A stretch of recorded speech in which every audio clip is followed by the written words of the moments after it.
नमस्कार, आचरण के साथ मैं हूं टीएन मनीष, हाजिर हूं आज का मुद्दा लेकर। आज का टॉपिक है वो बिल जो भारतीय राजनीति में तूफान खड़ा कर रहा है। संविधान का 130वां संशोधन बिल 20 अगस्त 2025 को गृह मंत्री अमित शाह ने लोकसभा में यह बिल पेश किया, जो कहता है कि अगर कोई प्रधानमंत्री, मुख्यमंत्री या मंत्री किसी गंभीर अपराध में 30 दिनों से ज्यादा गिरफ्तार रहते हैं तो 31वें दिन वे खुद अयोग्य घोषित हो जाएंगे और पद से हट जाएंगे। अपराध वो जिनकी सजा 5 साल या उससे ज्यादा हो सकती है। विपक्ष ने जमकर हंगामा काटा, कागज फाड़े और इसे सुपर इमरजेंसी तक कहा। अमित शाह का कहना है, क्या जेल से सरकार चलाना सही है? जनता तय करे। राहुल गांधी ने पलटवार किया। यह हमें उस दौर में ले जा रहा है जब राजा का मूड ही कानून होता था। आज इस मुद्दे को पूरे विस्तार से समझते हैं।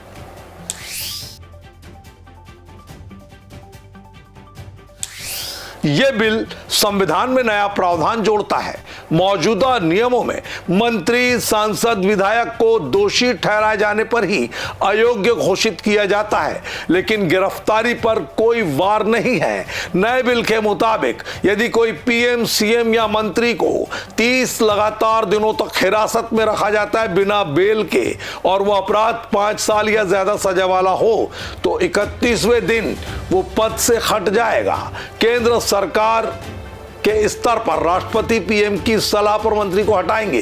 राज्य सरकार के स्तर पर गवर्नर सीएम की सलाह पर दोबारा नियुक्ति बेल मिलने पर होगी। शाह के अनुसार जेल में बंद व्यक्ति प्रधानमंत्री, मुख्यमंत्री, मंत्री के रूप में शासन नहीं कर सकता। यह बिल लोकसभा में पेश होने के बाद संयुक्त संसदीय समिति को भेज दिया गया है। यह बदलाव representation of the people act में भी जुड़ेगा। आलोचक कहते हैं यह ईडी जैसी एजेंसियों से विरोधियों को निशाना बनाने का हथियार बन सकता है।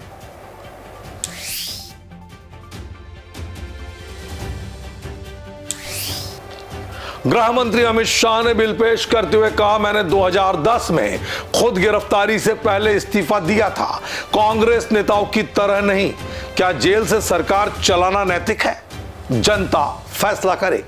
वहीं कांग्रेस नेता राहुल गांधी ने तीखा हमला बोला, यह बिल हमें राजाओं के दौर में ले जा रहा है जहां राजा का मूड कानून होता था। अगर चेहरा पसंद नहीं तो ईडी से केस करा दो। शशि थरूर ने इसे उचित कहा, लेकिन पार्टी लाइन से अलग। एआईएमआईएम के असदुद्दीन ओवैसी ने कहा, यह संविधान की बेसिक स्ट्रक्चर को नष्ट कर रहा है। प्रियंका गांधी और आरजेडी नेताओं ने इसे क्रूर बताया। @मंजित राहुल ने पोस्ट किया, प्रियंका गांधी, ओवैसी और आरजेडी ने इसे ड्रैकोनियन कहा।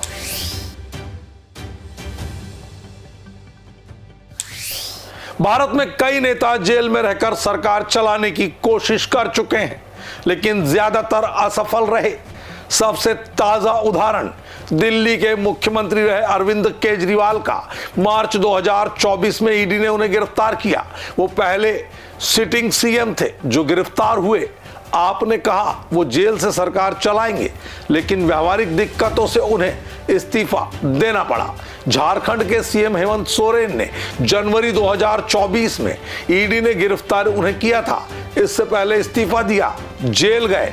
उनके पिता शिबू सोरेन भी 2006 में यूनियन मंत्री रहते जेल गए थे। बिहार के लालू प्रसाद यादव 1997 में फोर्डर स्कैम में गिरफ्तारी से पहले इस्तीफा, पत्नी राबड़ी देवी को सीएम बनाया और जेल से प्रभाव डाला। कुल 6 बार जेल गए।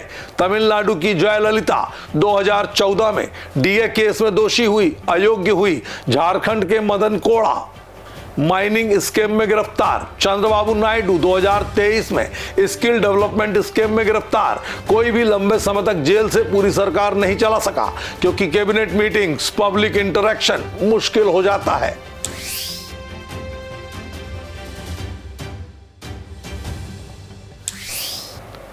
विपक्ष इसे राजनीतिक हथियार बता रहा है। राहुल गांधी, ईडी से विरोधियों को फंसाओ, 30 दिन जेल में रखो, पद छीन लो। प्रियंका गांधी, ये लोकतंत्र पर हमला है।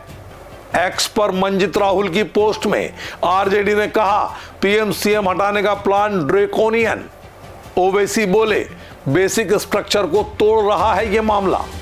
एडीआर रिपोर्ट के मुताबिक 44% मेंबर ऑफ पार्लियामेंट और 45% विधायक यानी एमएलए पर क्रिमिनल केस है। तो क्या यह जरूरी है? कुछ यूजर्स लिख रहे हैं विपक्ष की पाखंड खुद इसके मांगते थे इस्तीफा। दोस्तों, ये बिल राजनीति को साफ करने का कदम है या विपक्ष को कमजोर करने का? जेपीसी रिपोर्ट के बाद पता चलेगा। इस पूरे मामले में आपकी क्या राय है? आप कमेंट बॉक्स में जरूर बताइए। फिलहाल ये मामला राजनीतिक तौर पर सरगर्म है और देश की सियासत में पक्ष और विपक्ष के बीच आरोप प्रत्यारोप के वार इस मसले ने तेज कर दिए हैं। आज के मुद्दे में इतना ही। मुझे दीजिए इजाजत। आप बने रहिए आचरण न्यूज के साथ। नमस्कार। देश दुनिया की सभी खबरें देखने के लिए जुड़े रहिए आचरण न्यूज से। आचरण न्यूज, हर कदम आपके साथ।